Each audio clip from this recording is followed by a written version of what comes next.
Olá, boa noite, seja bem-vindo, também bem-vinda e bem-vinde ao Sinapse CL desta segunda-feira, dia 18 de dezembro de 2023. Ho, ho, ho, estamos quase lá. Chegou o Natal, acabou o ano, gente, passou rápido. Boa noite, Hobbs, boa noite para nossa comunidade linda. É isso aí, vamos lá, porque hoje tá muito especial. Vamos filosofar? Bora. Da maneira mais ampla possível, porque vem aí uma fera. Seja muito bem-vindo, Renato Nogueira, que é filósofo, escritor, professor da UFRRJ, que é a Universidade Federal Rural do Rio de Janeiro, que fica em Seropédica, terra da minha esposa Zazá. Um beijo para você e um beijo para você, Renato. Seja bem-vindo ao Sinapse.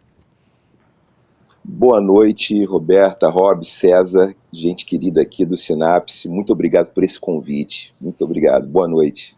Obrigado, Renato. Um prazer te receber. Vamos lá. Vamos lá, vamos começar falando sobre afetos, né? Porque eu queria conversar com você, Renato, de que maneira que o medo e a esperança influenciam toda essa dinâmica atual aí das políticas sociais, né? E como é que esses fatos moldam, né, as ações individuais e também coletivas, ou seja, as ações em grupo?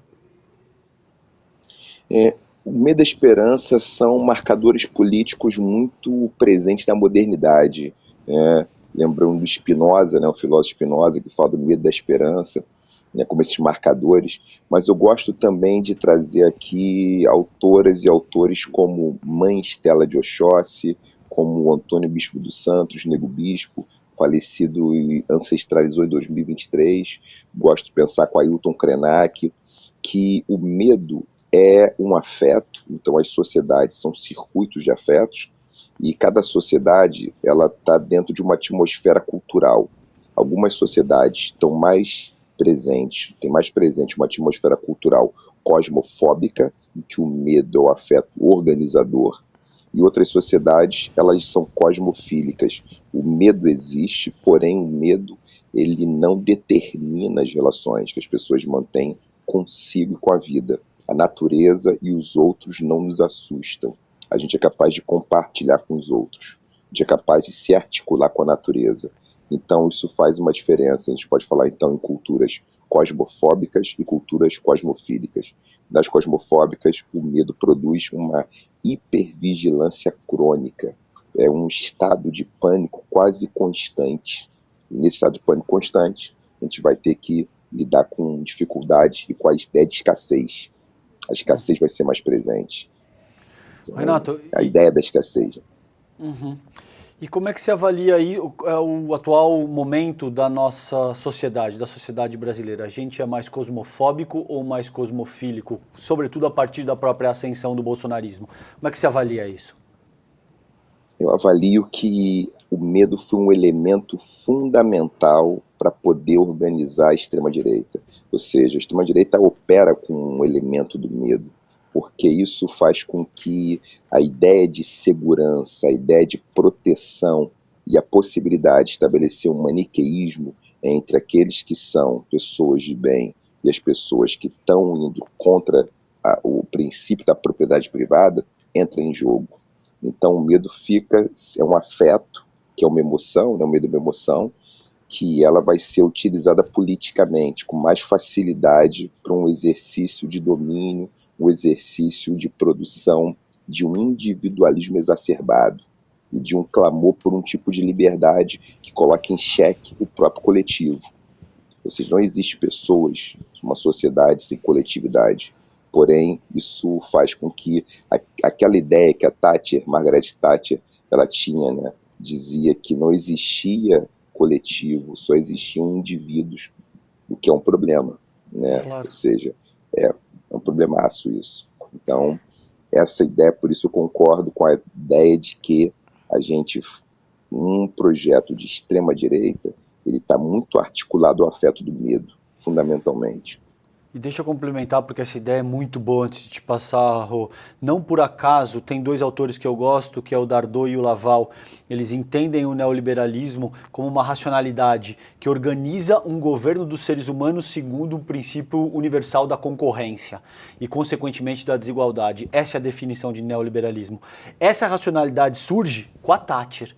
No Reino Unido, essa racionalidade surge com o Reagan nos Estados Unidos, surge com o Giscard d'Estaing, com o Kohl, com as ditaduras do Cone Sul. E o que a gente vive hoje, tanto em termos ambientais quanto em termos societários da ascensão de grupos de extrema-direita em diferentes partes do mundo, é o resultado desse processo ao qual o professor Renato se refere, que tem a sua agudização ali na década de 80 com a Tati. Não, é muito bacana o que você trouxe, César. E aí, nessa onda, filosoficamente falando, né, se o medo gera pânico, pensando já e trazendo redes sociais para cá também, que potencializam esse pânico, como é que a gente faz para balancear isso? Onde é que entra a esquerda? Qual é o contraponto eficaz para isso, Nogueira? Eu acho que tem uma coisa importante, né, que é a esquerda se articular com uma cultura cosmofílica, muito importante, porque tem uma base cultural. A base cultural tem relação com o imaginário. O imaginário de concorrência, competição desenfreada, ele vai sempre criar uma ideia de que tem uma terra prometida. Essa é uma das bases, né? Tanto que tem um tipo de fundamentalismo religioso abrâmico. As tradições abrâmicas, pelo menos nas suas interpretações hegemônicas, elas têm uma noção, elas têm uma ideia de ideologia da tribo eleita. Ou seja, tem uma tribo que vai ser eleita ou pela graça, ou porque essa tribo foi escolhida por Deus para ela encontrar a terra prometida. E as outras não têm esse direito. O que acontece é que o projeto neoliberal ele vai hipostasiar isso, vai reeditar isso a partir de princípios da economia, de uma economia em que os mais fortes, os mais habilitados conseguem encontrar a terra prometida. O que acontece com culturas cosmofílicas, e essas culturas cosmofílicas, elas não operam dentro de um princípio abrâmico, ou seja, do patriarca Abraão, pelo menos naquilo que os monoteísmos, né, do judaísmo, cristianismo e islamismo têm em comum, que é a ideia de que tem um povo que vai ser salvo, ou um grupo, um conjunto de pessoas que vai chegar à salvação. Você tem uma noção diferente, não tem a ideia de salvação.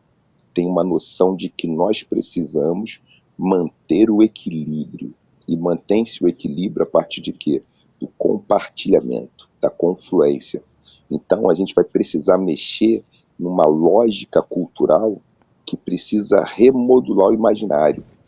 E essa modulação de imaginário novo, que não é tão novo assim, vai produzir subjetividades, que são modos de pensar, sentir e desejar, que ela vai compreender que a maneira de lidar com os conflitos não é uma guerra de todos contra todos, não é uma guerra em torno de procurar o recurso para aqueles que são mais capazes, mais competentes, mas nós precisamos usar nossa criatividade para produzir um tipo de competição no seu sentido originário, ou pelo menos no seu sentido afropindorâmico.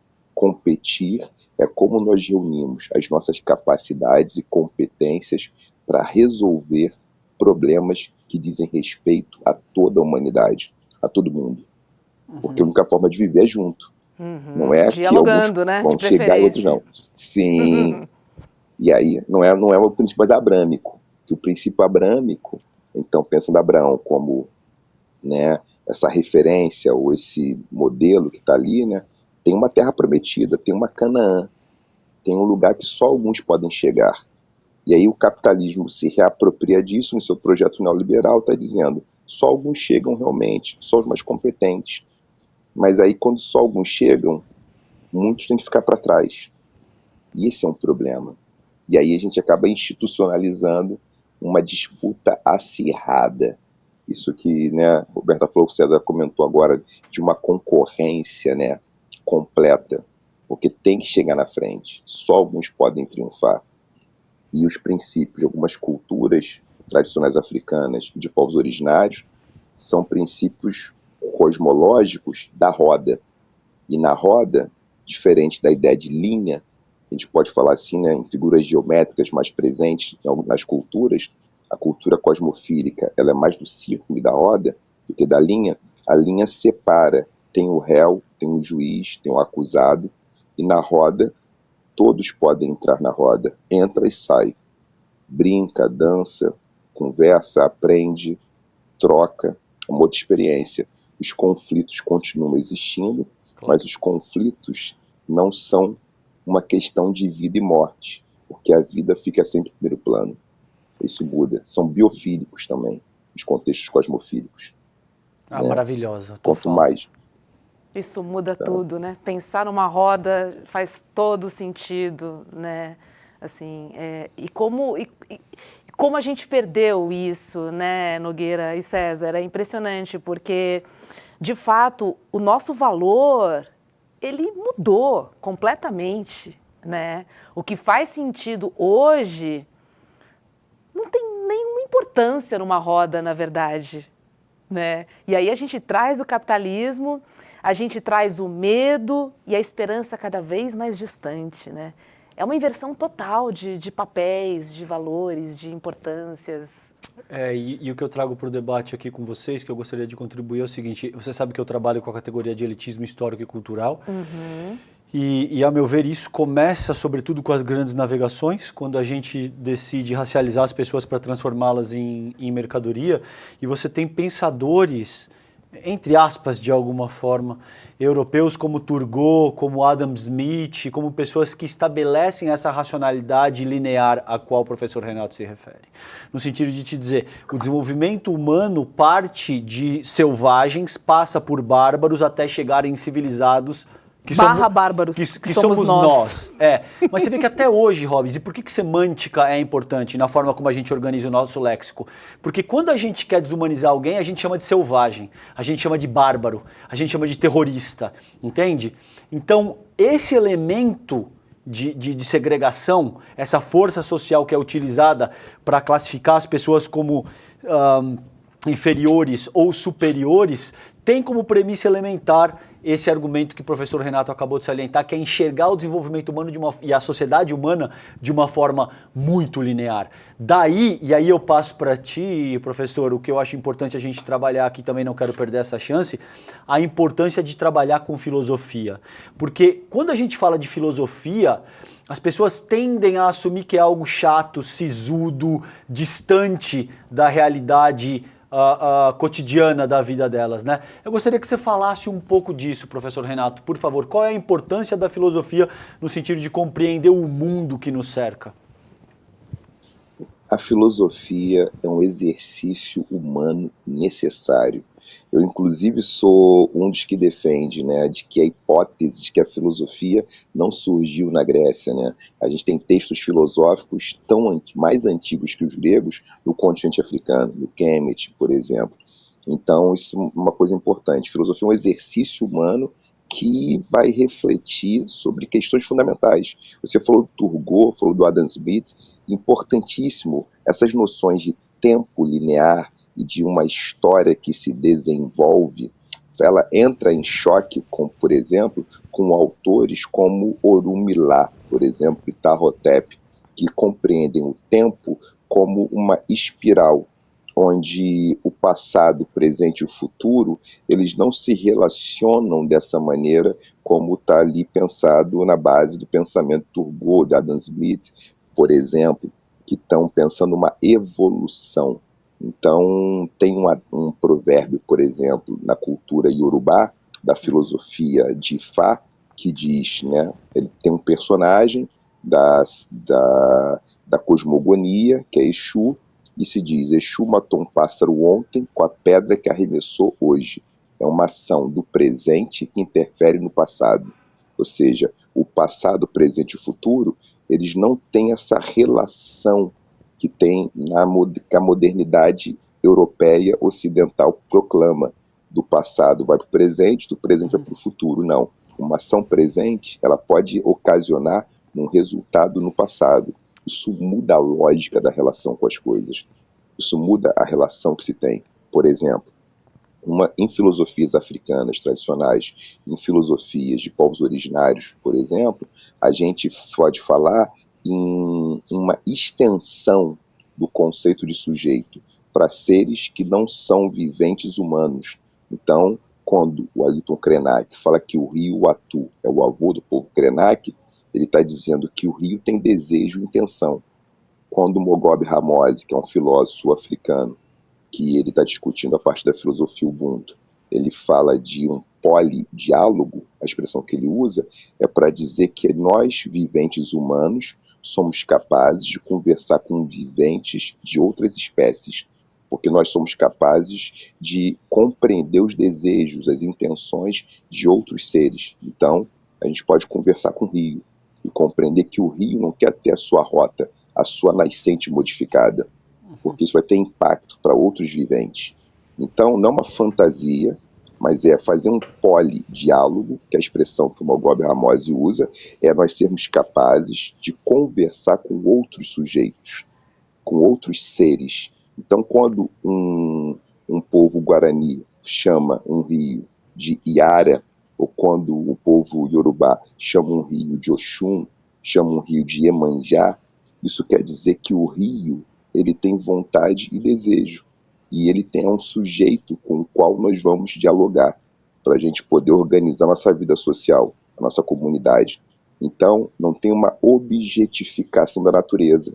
Então, tem filosofias que não objetificam a natureza, mas, pelo contrário, elas compreendem que outros seres naturais, eles também são sujeitos, e que nós temos que respeitar os limites dos desejos desses sujeitos. A gente não é o dono, a gente não é um ser feito. Então, essa é uma diferença fundamental, né? Porque a filosofia da religião, o pensamento religioso judaico-cristão, abrâmico, o homem, o ser humano, isso fala-se homem, né? O que é um outro problema. O ser humano é feito à imagem e semelhança de Deus. E ele perde a semelhança pelo pecado original. E tem que tentar recuperar essa semelhança. Nas cosmogonias não abrâmicas, cosmogonias de povos orientais, africanos, indígenas, não tem um pecado original para fundar nossa relação com o mundo. Então a relação com o mundo se dá de uma outra maneira. Se dá como nós somos seres que convivemos com outros seres, e a relação que nós temos que estabelecer com esses seres é uma relação de respeito, uma relação de cuidado. A natureza não é um mercado, um supermercado que a gente vai lá e pega o que a gente quer. Na gôndola, vai lá, vou comprar o que hoje? Comprar biscoito, comprar refresco. Não, não é isso não. Pegar bauxita, urânio, o que precisa, não é assim. Tem que perguntar primeiro, tem que fazer um polidiálogo. Eu acho que se a gente tiver um movimento progressista de esquerda que comece a conversar com essas tecnologias culturais, isso faz muita diferença. Eu estou aqui fazendo uma tempestade de ideias. Por exemplo, a Yoronke Oyumi é uma epistemóloga que ela vai dizer que na cultura iorubá, no livro A Invenção das Mulheres, em outras culturas, tantas culturas, as crianças não tinham pronome de gênero. As pessoas só tinham gênero na idade adulta. Ela faz uma formulação em torno disso. Né? Isso só começa a existir, os pronomes eram neutros. O pronome para que a gente chama de rei, rainha, era governante. A pessoa que governava. Eram pronomes neutros. É com a colonização que esses pronomes eles vão sendo generificados. Não eram antes. Então, quem quiser ver matéria sobre isso, leia A Invenção das Mulheres, o Yoronke Oyumi. Ela explica isso. Então, isso muda de figura. Era uma outra relação. A gente completamente pega povos como os guaranis, que estão aqui perto da gente, onde não tinha feminicídio, porque tem um ritual para que os meninos possam se relacionar com as suas frustrações. Eu estou aqui interpretando, né? A minha fonte é Sandra Benite, minha professora de Guarani, Sandra Benite, e que vai explicar, né, isso muito bem. Quando um garoto entra na fase que a gente chama de adolescência, ele passa por um ritual. E tem alguns povos bantus que têm o mesmo ritual. Isso faz com que esses homens, porque nessas culturas, nessas cosmogonias, os homens têm sangue quente, mulheres têm sangue frio. Ou seja, mulheres são mais racionais, homens são mais esquentados, são mais emocionados. Então, os homens, diante de uma frustração, podem responder com violência. Então, os rituais, eles servem para que os homens se equilibrem e que o seu sangue não fique destemperado. Então, você vai ter guerreiros como os Zulus que passam por rituais de masculinidade. Isso faz com que a relação que eles tenham com as mulheres não passe por um imaginário masculinista, que é muito presente na cultura da extrema-direita, né? Que as masculinidades, os homens se afirmam por uma força, por um tipo de natureza, onde a testosterona afirma o que eles são. Isso, entendeu? É bom fazer um ritual guarani, um ritual zulu, que se aprende. Vou dar um exemplo aqui, né? Estou aqui, tempestade de ideias. Povo da Gara. O povo da Gara fica em Burkina Faso. O povo da Gara, as pessoas casam com pessoas. Mas se um homem casar com uma mulher, ele tem que fazer um ritual para aprender a lidar com o próprio choro, para poder aprender a lidar com aquilo que eles chamam de uma energia em que ele vai poder se comunicar melhor com a mulher. E a mulher também. Então, se você casa com uma pessoa, né, do sexo oposto, uma relação heteroafetiva, tem um ritual específico para isso. Você pode encontrar isso num livro da Sobonfu Somé, chamado Espírito da Intimidade. Uma grande mestra, né, pessoa que me ensinou muito na minha vida. Então, né, uma filósofa, psicóloga burkinense, né, mas que não está muito nas referências, né, dos textos, né, das referências dos textos da academia. Eu levo para a sala de aula, né, a Sobonfu Somé quando eu posso, a depender da disciplina que eu dou, porque ela fala, não, peraí, a gente faz isso aqui, isso faz muita diferença. Então, a gente, para falar de política, tem que falar de cultura. Falar de cultura, como algumas culturas nos ajudam a sustentar outro tipo de relação. Nossa, total, porque eu fico lembrando, né, das aulas tradicionais de filosofia que muitos de nós tivemos, né, sem qualquer menção, né, a filosofia africana, a filosofia dos povos originários. Isso tem mudado nas academias? Você tem sentido que hoje, né, enfim, com a ajuda, inclusive, das redes sociais, essas filosofias que foram apagadas, porque eu posso dizer sim que elas foram apagadas, porque é praticamente como se elas não existissem, mas você tem sentido hoje, Nogueira, que há uma incorporação, pelo menos uma vontade em entender a pluralidade dessas filosofias? Porque aí que está a reflexão, né, pelo diferente, pelo contraditório. Eu acho muito importante enriquecer o repertório. O papel da filosofia é justamente ter um repertório mais amplo. Então, por exemplo, você tem textos de Ptah-hotep. Ptah-hotep, ele escreveu, a gente tem os papiros, né, no Museu Britânico com os textos de Ptah-hotep. E ele falava de Heket. Heket é um termo para a filosofia. O Teófilo Obenga, um egiptólogo, né, africano, vai explicar. Isso aqui, Heket, é o termo que se usava para falar de filosofia. Então, eu acho que tem mais gente fazendo isso. Né? No meu tempo, né, eu fiz graduação nos anos 90, né, depois fui para o mestrado, depois fui para o doutorado, já estava escrevendo tese de doutorado na virada, né, dos fim do século XX para o XXI, início do século XXI. Meu orientador falou o seguinte comigo, né? Falou, no momento não debata isso, no futuro você debate isso. Se você debater isso agora, sua tese vai ser nem aprovada. Depois você debate esse assunto, em algum momento. Era outro momento, 2001, né? Eu estava entrando em doutorado, não tinha contexto, conjuntura para esse debate. Hoje já tem. Hoje a gente já encontra os textos, a gente já tem um material da Sophie Oluolê, que ela faz um estudo comparativo entre Sócrates e Orunmila. Sócrates, que foi o mestre de Platão, e ela faz um estudo comparativo, como os dois tinham perguntas semelhantes, mas tinham encaminhamentos teóricos distintos, e a gente tem o Maulana Karenga, que tem um texto, uma coletânea dos ensinamentos de Orunmila, chamado Odu Ifá. Então a gente hoje consegue ter mais acesso a esse material que não se tinha tanto acesso. Então a gente consegue começar a pensar sobre isso. Então, o que eu acho importante? Fazer um amplo diálogo. Por quê? Não é que a gente vai abandonar as filosofias ocidentais, as escolas de filosofia, mas é importante compreender que alguns problemas eles podem ser melhor tratados se a gente ampliar o repertório. Sim, né? Total. E aí muda as figuras, amplia o repertório do debate. Você não fica muito restrito. E esse eu acho que é o cerne da questão. Maravilhosa, de novo, a tua fala. Sei que vai parecer que eu estou rasgando seda, mas é porque, de mas fato... Mas tá mesmo e tá tudo bem. Aqui não, eu não tô rasgando seda. Quando precisa, a gente rasga também. Mas a questão não é rasgar seda. A questão é que a fala do Renato é, de fato, brilhante pelo seguinte. Primeiro que denota... Eu venho recebendo muitas mensagens, professor, de que as pessoas estão usando o conteúdo do Sinapse em sala de aula. Então é absolutamente fundamental, porque... demonstra o que é a filosofia de uma maneira mais abrangente, mais ampla. A filosofia é pensar o mundo, a filosofia é pensar problemas, a filosofia é pensar a própria condição humana.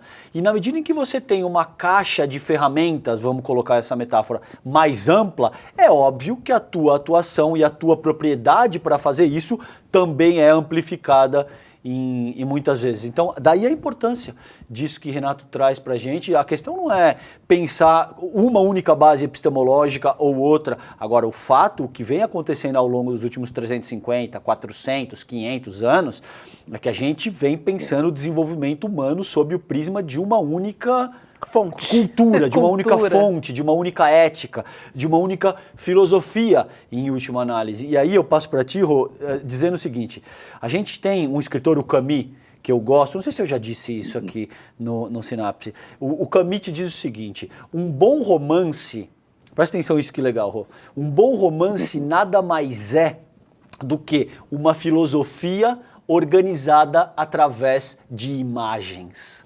Entende? E quanto melhor é o romance, mais incólume, mais despercebida passa a filosofia que organiza essas imagens.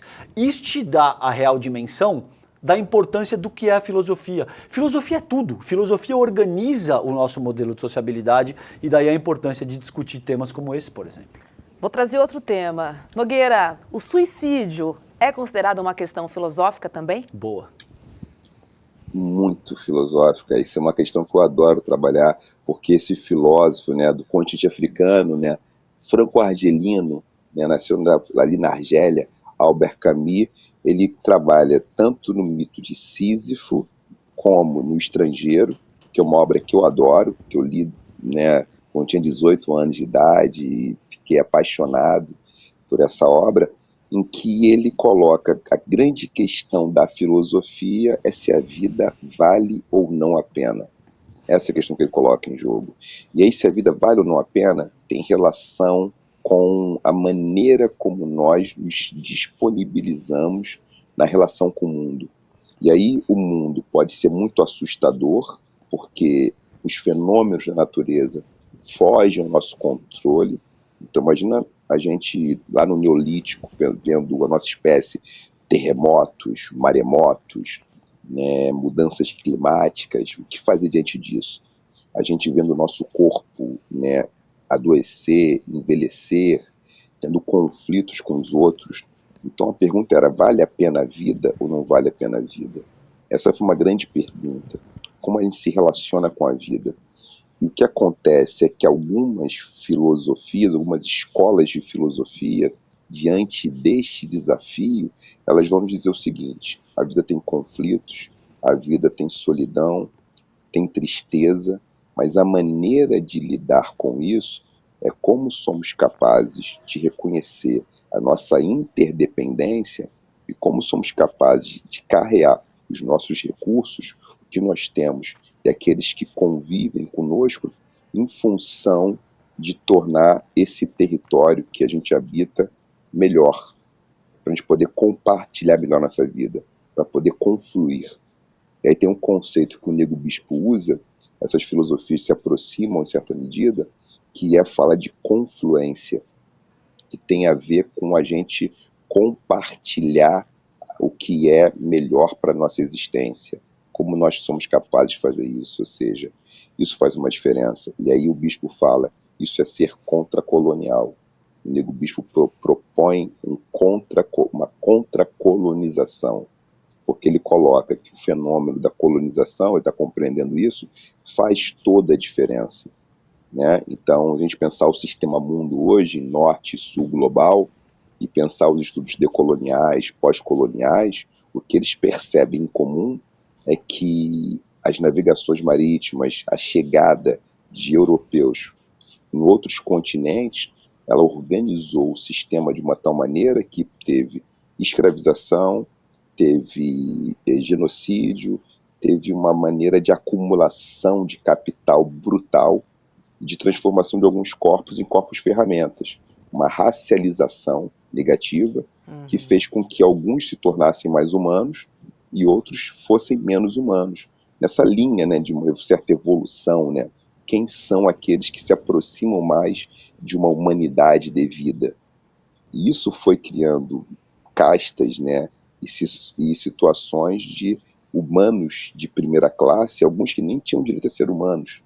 Foi feita uma desumanização sistemática, que foi fundamental para poder justamente oprimir, para poder subjugar. Então, esse é um grande desafio. Na tua pergunta sobre o suicídio, em sociedades que a gente pode ter mais bem-estar, onde a gente pode resolver os conflitos de uma forma mais organizada, a gente vai conseguir diminuir ou impedir esse ímpeto de desvalorização da vida. E essa é uma questão. Porque, ou seja, a vida não pode valer menos que o dinheiro. Não tem como. Esse é um problema. Esse é um problema gravíssimo. Quando a vida vale menos que o dinheiro, a vida não vale mais nada. Um corpo pode ser subjugado, pode ser tripudiado, e a gente acaba criando uma desumanização sistemática, uma relação com o outro que é de pura utilização. E esse é um problema. Então, não estamos falando de anjos ou demônios, estamos a falar de pessoas, mas pessoas que conseguem se organizar, porque o que nós temos de criatividade, capacidade tecnológica, a gente, por exemplo, no Brasil, a gente consegue sim ter uma sociedade sem miséria. Sem Somos fome, capazes de fazer isso. inclusive, né? Sem fome, sem fome, com acesso a ter saúde básica, à educação, né, a lazer. Somos capazes de fazer isso. Agora, por que não conseguimos fazer? Porque tem uma mentalidade que faz muita diferença. Essa mentalidade neoliberal, e eu gosto de pensar o neoliberalismo, tanto ali marcado pelo consenso de Washington, no final dos anos 80, né, que vai dar os marcos, né, os marcos fiscais para os países em desenvolvimento, mas gosto de pensar o neoliberalismo do ponto de vista de uma psicologia social, como essa mentalidade de uma descartabilidade do humano. Porque se o liberalismo, em certa medida, criava obsolescência programada, na década de 20, nos anos 20, no século XX, as lâmpadas tinham que ter menos tempo de vida para poder vender mais lâmpada, né? Essa caricatura, né, do liberalismo, vamos customizar os produtos. O neoliberalismo fala, a vida não tem mais valor. Um corpo pode ser tratado como coisa. E a tese do Mbembe faz muito sentido, né? O projeto neoliberal é uma reedição da escravização negra. Total. E quando ele não gosta, ele mata, né? Ele tira de cena. Isso. Elimina. Tira de cena. Elimina bem outro. Fala assim, ó, bota outra peça no lugar. Traga outra peça. Essa aqui não presta, traga outra peça. E isso que a gente vai ter que combater. E aí, a extrema-direita, ela flerta com isso, e tem aí também, que vocês já trataram aqui bastante, tem tratado no Sinapse, que é essa mentalidade nazifascista, né, que acaba se colando a ela, né, que esse é um grave problema, gravíssimo, né, porque beneficia muito pouca gente, beneficia ninguém no final das contas, né, eu diria mais alguns poucos. Renato, e a gente vem, acho que o que é importante salientar é que até aqui a gente discutiu um pouco que existem diferentes modelos, bases epistemológicas. De fato, a gente tem um modelo mais ocidental, que enxerga o desenvolvimento humano de uma perspectiva mais linear, mais biologista e que, portanto, visa transformar todo mundo em mercadoria no sentido de avançar esse modelo neoliberal de raciocínio ao qual a gente se refere. Agora, a gente tem outras bases epistemológicas possíveis que são mais atreladas aos nossos povos originários, sobre os povos africanos, e a gente não vê isso, me corrija se eu estiver errado, mas a gente não vê esses pensadores, esses filósofos negros ou indígenas sendo trabalhados com a mínima recorrência nas nossas escolas. Quase nada, né? Para não dizer inexistente. Pelo menos na minha época, inexistente. Na minha também. Como é que está isso hoje e quem que você ressaltaria como os principais filósofos, para as pessoas que nos assistem nesse momento, os principais filósofos negros, africanos, que devem ser estudados e devem ser apreciados no sentido de compreender essa outra proposta de base epistemológica a qual você discorreu um pouco aqui no Sinapse? Atenção, audiência, papel e caneta na mão, porque exato. Vem referência boa por aí, vai lá. Exato, essa é precisamente o meu objetivo precípuo aqui, é exatamente isso. Esse é um desafio, então, pensar, né, na história da filosofia, algumas autoras e autores interessantes. Eu diria que Orunmila é um autor importante, né, que fala de uma filosofia da natureza, de uma ética, fala dos elementos, né, ar, terra, água e fogo, fala dos caminhos, dos odus. Orunmila. A gente tem um texto que o Maulana Karenga fez uma tradução, né, um texto bilíngue em Yorubá e inglês. Esse texto não está traduzido, a gente até traduziu algumas coisas, que é Odu Ifá, vale muito a pena.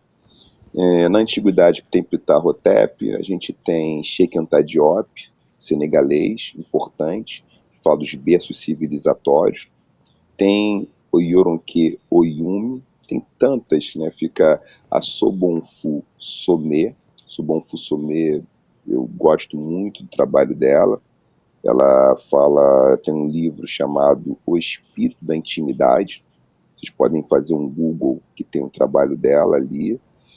Eu gosto de um pensador que ele é da economia política, que é o Feuine Sarr. A N-1, né, falando aqui, N-1 fez a tradução de um trabalho dele chamado Afrotopia, em que ele fala de uma filosofia da economia a partir de pressupostos africanos tradicionais, e aí ele vai discutir o ecomito do desenvolvimento. Ele faz uma crítica à ideia de desenvolvimento. E aí nessa crítica ele vai propor uma política econômica, uma economia que não se organiza necessariamente pela ideia de desenvolvimento como a gente entende, porque não está brigando com a noção de crescimento, mas desenvolvimento da maneira como a modernidade, né, produziu. Então, é uma lista longa, né? Eu tenho um livro chamado Ensino de Filosofia e a Lei 10.639. Eu procuro trazer nesse livro algumas autoras e autores. É um livro que fala da obrigatoriedade de incorporar os conteúdos de história e cultura afro-brasileira e africana na disciplina área de filosofia. E aí eu vou trazendo alguns comentários, algumas autoras e autores para fazer esse debate. Marimba Bani, então, que é uma autora bem interessante também. Estou aqui pensando tantas autoras e autores, vou escapar alguém, né? Vai ficar alguém de fora. Esse é um problema, assim, aqui pensando de cabeça. Mas essas autoras e autores ajudam muito o Ptah Hotep, a Menemope. A Menemope é um autor interessante para as aulas de filosofia do ensino médio, porque é um autor que ele vai explicar, vai falar, o coração é o órgão responsável pelo pensamento, pelas emoções e pelo aquilo que a gente pode traduzir como personalidade ou caráter. Então, o pensamento é um ato cardíaco. Então, a Menemope, ele está escrevendo ali, né? Ele está falando isso ali séculos antes de Cristo, né? Está ali na antiguidade. e ele vai justamente falar do pensar como um ato cardíaco. Então, é um autor bem interessante. E ele fala do problema da inflamação. A tradução, uma boa tradução, porque ele está dizendo, é que a gente tem que ter uma vida sem inflamação. Então, isso é uma vida organizada. Isso passa por um coração leve. Então, quando o coração é pesado, que a gente está pensando e está sentindo, tem muito peso, a gente fica adoecido, tem um espírito adoecido. A palavra espírito a gente pode traduzir como vida. Então vale muito a pena ler esses autores da antiguidade, que eu cito nesse meu livro, Ensino de Filosofia, Lei 10.039, que saiu pela Palas em 2014, e que é um livro de introdução, né? Um livro curto ali, que serve para uma aula de filosofia no ensino médio, pode, né, ser muito para professoras, professores também. Então, acho que, pensando filosofia como exercício espiritual, né, aquilo que um filósofo, historiador, que é o Pierre Hadot, ele fala, né, a filosofia na antiguidade era um exercício espiritual. Porque está nas escolas de filosofia estoicas, no estoicismo, no epicurismo, por exemplo, é como eu lido com a minha existência, de que maneira. E a gente já tinha isso sendo feito por, né? Tinha isso já sendo feito fora do continente europeu.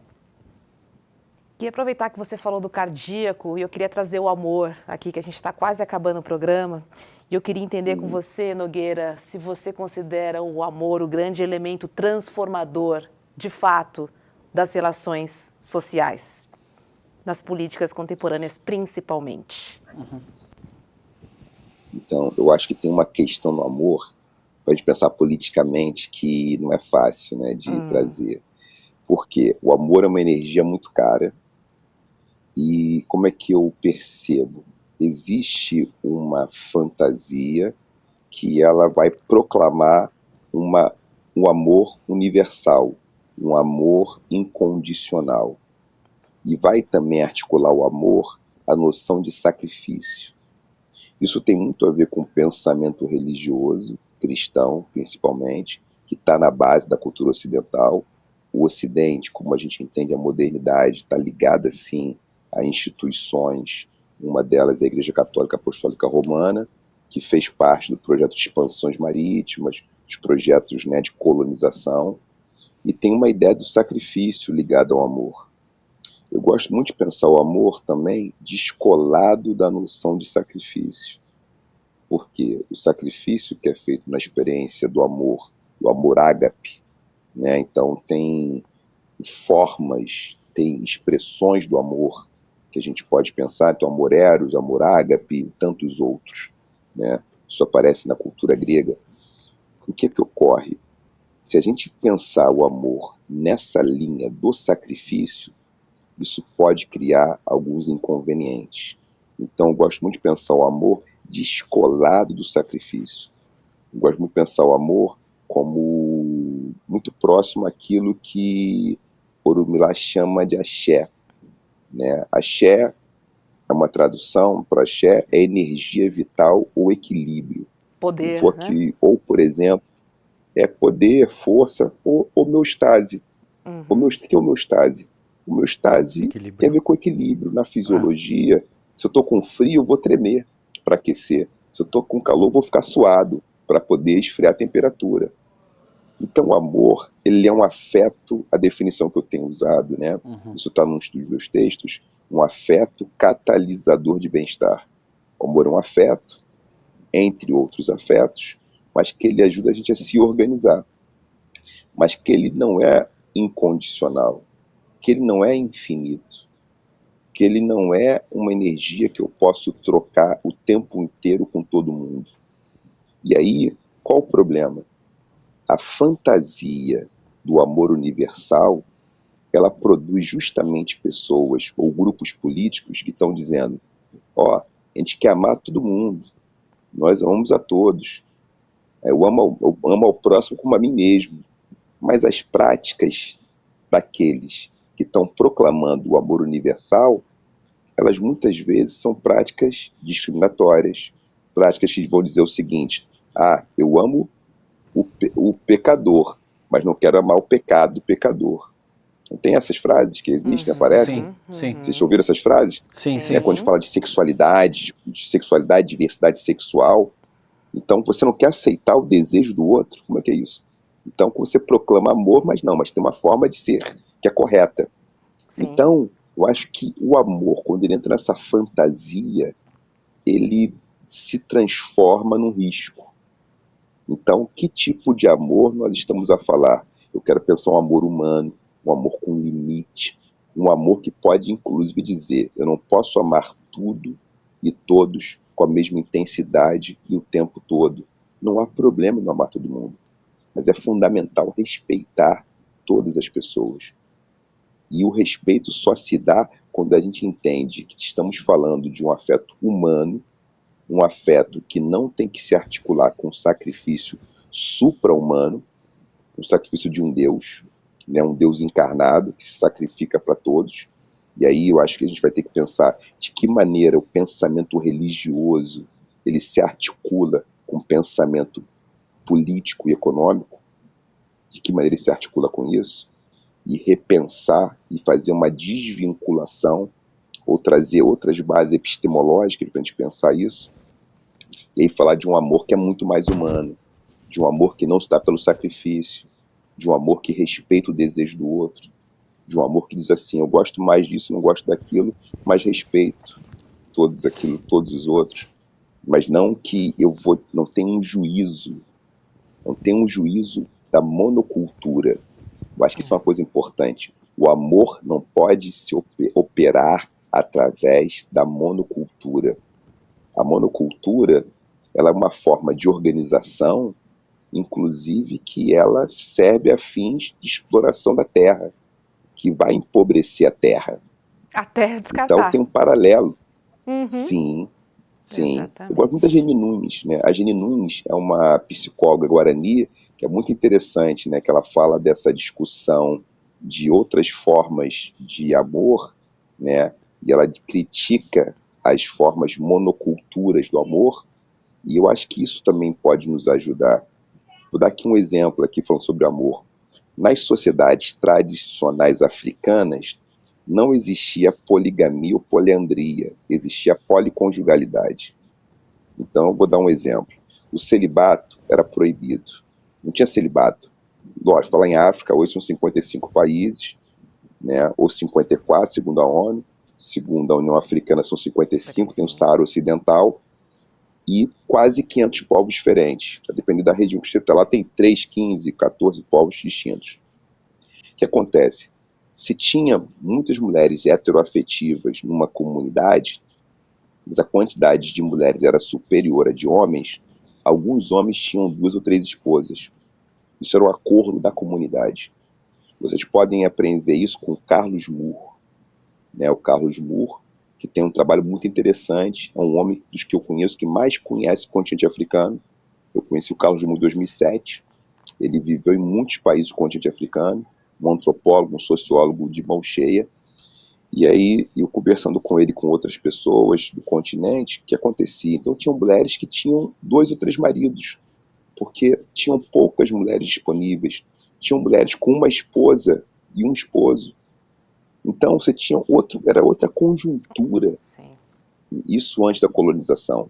O que existia era: você não pode ficar sozinho, porque se você fica sozinho, a gente entende que as pessoas que estão sofrendo, elas produzem sofrimento na comunidade. Então, não ter uma relação amorosa é você ter falta de alguma coisa. Então, a comunidade faz um arranjo para que você não fique só. Isso que estava em jogo. Então, vocês podem procurar material sobre isso. Eu, no meu livro Porque Amamos, eu dou algumas referências, por exemplo, o povo Odabi. O povo Odabi, como é que isso funciona entre o povo Odabi? Como é que isso funcionava entre os Yorubais, antigamente, antes da colonização? Então, você tinha policonjugalidade. Você tinha famílias policonjugais a depender das necessidades. Não podia ficar ninguém sobrando. E aí a gente vê a importância do coletivo nessa configuração, né? É realmente uma roda que olha de fora para o centro, né? Fica muito claro você trazer esse exemplo dos casais, da formação dos casais. Renato Nogueira, ficaríamos aqui a noite toda filosofando com você. E o programa passou, voando. Volte logo. Temos que marcar uma outra dessa. Gente, vai ser um prazer e assim, a gente falando desse tema tão importante, fico pensando, precisamos de bases epistemológicas para políticas progressistas. Eu acho que aquilo que o Feuini Sarr traz merece mais estudo, mais empenho. Ele é um economista com uma formação em escolas da Europa, mas que tem uma formação cultural, né? Ele tem uma formação policultural, né? Ele também, né? Ele tem uma formação polirracional. Eu gosto muito dessa expressão do Dimas Massolo. Massolo fala em pesquisas polirracionais e estudos monorracionais. Os polirracionais, eles não trabalham só com um modelo de racionalidade. Então, quando a gente tem estudos que são polirracionais, a gente pode dialogar com muitas bases epistemológicas diferentes. Então, eu acho que a gente tem um desafio, que é como a gente imprime hoje projetos políticos no campo da política, da cultura, da economia, que não fiquem vinculados a uma única base epistemológica. Porque a gente vai poder ampliar o nosso repertório. Isso é um desafio. Por quê? Extrema-direita tem uma base só, monocultura. Né? Essas bases é monocultura. Tem aquela expressão, né? Deus, pátria e família. Não tem expressão que se usava, né? Eu estou aqui pensando. Que é isso, né? Uma base cultural que é única. Então, como a gente cria outras bases para poder fazer um outro encaminhamento? Eu acho que a gente vai precisar aprender, e eu quero dedicar a minha fala de estar frente no programa ao Nego Bispo, que é uma pessoa que vinha à minha casa, uma pessoa com quem eu tive convívio, chance de conviver com o Nego Bispo, e que um intelectual que não teve realmente, eu acho, não se teve a dimensão de quem era o bispo, porque ele foi um dos pensadores mais brilhantes que eu pude conhecer, né? Porque ele trouxe essa discussão a partir do pensamento da cultura quilombola. Que bacana, né? Renato. Então, acho... Então, queria dedicar ao Nego Bispo aí. Bispo, meu mestre, muito obrigado, que faleceu, né, recentemente, Meus agora sentimentos, em dezembro de 2023. Meus sentimentos então, pela tua perda, obrigado. Vocês chegaram a conhecê-lo. Sim. Chegaram a conhecer o bispo, chegaram a conhecer o trabalho dele, então é muito... O trabalho dele sim, pessoalmente potente. não, mas de fato... Vivemos num país em que o reconhecimento vem muito tardiamente, né? Historicamente é dessa forma. Nogueira, anota na agenda para voltar aqui em 2024, tá bom? A gente quer muito continuar esse papo. Obrigado, querido. Vai ser um prazer.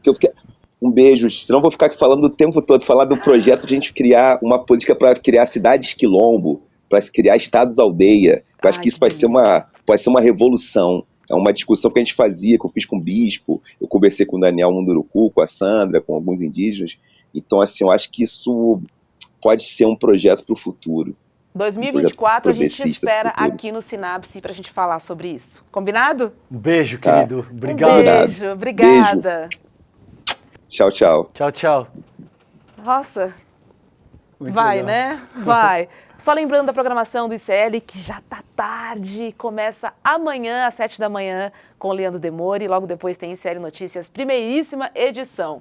E às 7h30 da noite estamos aqui, sinapsando, trazendo convidados e temas especiais. Um beijo. Fiquem bem, tchau, tchau. Boa noite. E aí, galera, tem super novidade na área. Tá vendo aqui atrás? O site do ICL Notícias está on! É isso aí, o maior jornal da internet no Brasil agora tem a sua versão portal também, com a mesma luta e a mesma independência, levando até vocês todos os dias as melhores notícias. Acesse de onde você estiver, www.iclnoticias.com.br. A gente chegou para fazer jornalismo de verdade, sem rabo preso com ninguém. Nosso compromisso com a verdade e com a mudança. Eu quero dar para vocês da nossa comunidade uma missão, um pedido de ajuda. Pega esse link e envia para todos os seus contatos do Telegram, do WhatsApp. A gente precisa fazer essa novidade chegar para todo mundo. Onde tiver notícia, o portal ICL Notícias vai estar lá, com independência e seriedade. Clica lá e mande para os seus amigos. Vambora! A revolução está só começando.